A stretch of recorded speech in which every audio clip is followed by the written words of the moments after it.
Halo semua, salam sejahtera Malaysia. Saudara-saudara yang saya amat hormati semua tuan-tuan dan puan-puan. Satu lagi isu dan satu lagi berita yang amat panas di Malaysia, khususnya di negeri Sabah. Nah, rakyat Sabah yang menonton video ini kena dengarkan video ini. Setelah tular skandal rasuah di Sabah, sudah pasti ada yang berpandangan konspirasi politik untuk menjatuhkan Ketua Menteri Sabah Haji Jinor.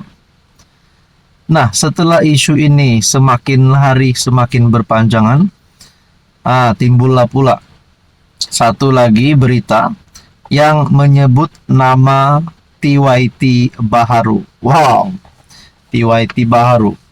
Dan antara nama-nama yang menjadi calon daripada netizen,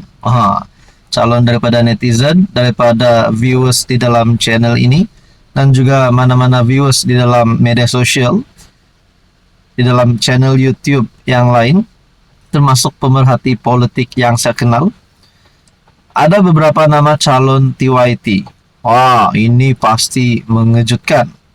Antara calonnya adalah daripada netizen adalah Ketua Menteri Sabah hari ini, Haji Jinor, dan juga satu lagi nama yang tidak asing, legenda politik Malaysia ataupun Sabah, yaitu Musa Aman. Sekali lagi nama Musa Aman naik. Tapi saudara-saudara, di dalam isu ini yang viral, kenapa nama Haji Jinor jadi TYT pula? Persoalan yang timbul, adakah Ketua Menteri Sabah Haji Jinor letak jawatan sebagai Ketua Menteri dan naik sebagai TYT? Kalau Ketua Menteri Haji Jinor jadi TYT, bagaimana pula dengan jawatan Ketua Menteri Sabah? Adakah nama-nama yang lain, yang besar yang lain bakal mengisi kekosongan sebagai Ketua Menteri Sabah? Sedangkan bukan macam letak jawatan sebagai pengawas sekolah, bukan letak jawatan sebagai manajer kedai. Ini melalui pilihan rakyat. Sabah memilih. Barulah kita dapat tahu siapa Ketua Menteri Sabah yang baru, siapa parti yang bakal memerintah. Oke, berbalik kepada persoalan yang tadi, rupanya sudah tular di media sosial berkaitan dengan isu ini. Wah, rupanya ada campaign viral bantah Musa Aman dilantik TYT Sabah yang baru. Jadi kalau netizen, kalau rakyat Sabah tidak mahu Musa Aman untuk menjadi TYT, adakah dengan ini Haji Jinor yang nama Ketua Menteri Sabah terlibat dengan skandal rasuah baru-baru ini, namanya terlibat, nak cakap dia bersalah atau tidak, itu kita tunggu nanti. Kalau benar Haji Jinor yang letak jawatan sebagai Ketua Menteri Sabah dan Haji Jinor naik pangkat jadi TYT, Musa Aman nak letak di mana? Dan ada beberapa nama yang saya nak kongsikan kepada tuan-tuan dan puan melalui beberapa komen yang saya lihat di dalam media sosial. Ini adalah satu komen yang berkata Haji Ji dan Musa Aman tidak layak naik TYT. Ada yang kata, satu lagi nama baru yang saya terima melalui channel ini daripada netizen, Masidi jadi Ketua Menteri yang baru. Wow. Adakah dengan ini kalau Masidi Manjun jadi Ketua Menteri yang baru, Haji Jinor letak jawatan K dan terus menjadi TYT? Manakala komen yang seterusnya berkata, saya pilih Pairin Kitingan jadi TYT.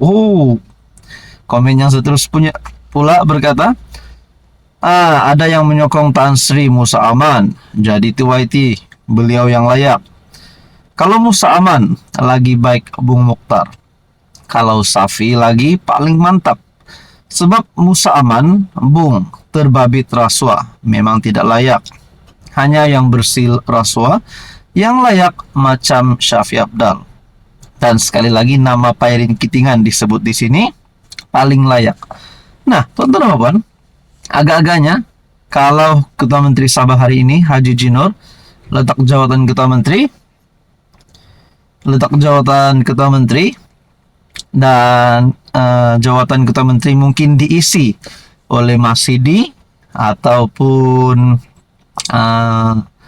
Syafi Abdal, Bung Mokhtar, YB Munira daripada Warisan, ataupun Jeffrey Kitingan, Pairin Kitingan. Nah, bagaimana pula dengan jawatan TYT Sabah? Adakah Musa Aman boleh jadi TYT Sabah? Atau mungkin beberapa nama yang besar, Haji Jinor, masih dimanjut. Ataupun Jeffrey Kitingan, Pairin Kitingan. Jadi semua ini akhirnya berbalik kepada pilihan rakyat bagi Ketua Menteri Sabah. Jadi teman-teman berkaitan dengan isu ini, apa komen Anda? Nah, semua yang saya sebut sebentar tadi adalah pilihan daripada netizen. Tidak rasmi, tapi melalui pilihan dan cadangan daripada netizen yang juga rakyat Sabah. Teman-teman, apa komen Anda? Hai, hello, salam sejahtera Malaysia. Selamat datang ke channel Fels Lifestyle. Tuan-tuan dan puan yang saya amat hormati, saudara-saudara, berkaitan dengan skandal rasuah di Sabah. Kalaulah di dalam skandal rasuah ini melibatkan nama-nama besar kepimpinan politik kerajaan negeri Sabah, yang melibatkan ahli-ahli terbesar, adun, parlimen, YB di dalam kepimpinan tertinggi kerajaan negeri Sabah GRS, adakah akan ada kesan yang buruk terhadap kepimpinan yang diketuai oleh Ketua Menteri Sabah hari ini, Haji Jinor? Berkaitan dengan ini, bagaimana pula dengan pandangan sesetengah orang? Ini adalah konspirasi politik untuk menjatuhkan Haji Jinor. Tuan-tuan, akhirnya ini berbalik kepada satu persoalan yang paling utama, yaitu adakah DUN Sabah akan bubar lebih awal? Perkongsian daripada Shahabuddin bertarikh 18 November. Haji Ji bubar DUN Sabah lebih awal. Dakwaan rasuah melibatkan beberapa adun di Sabah terus menjadi isu hangat, malah semakin hari semakin menghangat. Selain beberapa adun, nama Ketua Menteri Haji Jinor juga turut dikaitkan sama dengan perlakuan rasuah itu. Di samping rakaman audio yang didedahkan oleh seorang pemberi maklumat sudah bertebaran di media sosial, SPRM sendiri sudah memulakan langkah melakukan siasatan. Sehingga ini dilaporkan seramai 5 adun Sabah sudah diambil keterangan. Beberapa pemimpin UMNO kemudiannya tampil mendesak agar siasatan menyeluruh dilakukan SPRM dalam isu berkenaan.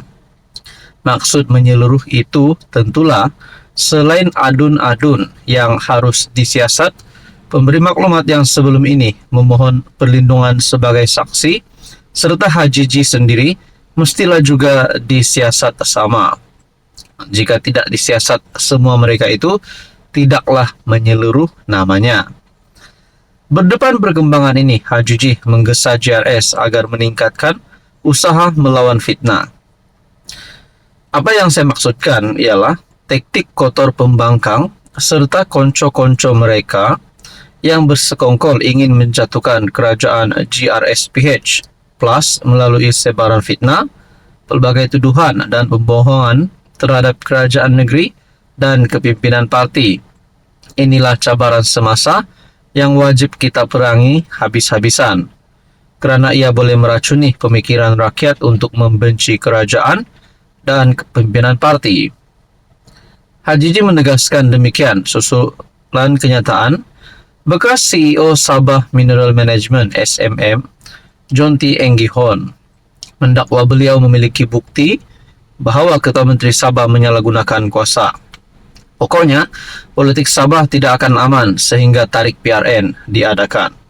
Apalagi HJJ sendiri sadar isu rasuah ini ditafsirkannya hanya bertujuan untuk menggugat kerajaan negeri pimpinannya menjelang PRN akan datang. Dengan itu, HJJ pastinya sekarang ini paling tertekan dengan isu rasuah yang timbul secara tiba-tiba ini. Tetapi jika isu rasuah ini berterusan menjadi percakapan dan hari demi hari makin banyak perkara mengejutkan berlaku, mampukah beliau bertahan? Lalu, sebagai jalan pintas untuk mengekalkan kuasa dan mengelakkan keadaan bertambah buruk, apakah mungkin HJJ akan membubarkan DUN Sabah lebih awal? Apakah PRN Sabah diadakan sebelum berakhir tahun 2024 atau barangkali seawal Januari 2025? Para saudara, sebelum ini CM Sabah telah membuat pengumuman bahwa tarikh PRN adalah pada Oktober 2025. Tapi bagaimana pula dengan ulasan Syahabuddin Husin ini? Saudara-saudara, kalau benarlah Ketua Menteri Sabah terlibat dengan kes mahkamah, kalaulah rasuah ini melibatkan nama beliau dan beliau akan terlibat dengan kes mahkamah, adakah beliau masih layak untuk memegang jawatan itu? Ataupun mungkin lebih teruk, mana-mana ahli politik yang terlibat di dalam isu skandal rasuah ini akan ditangkap? Apa komen Anda?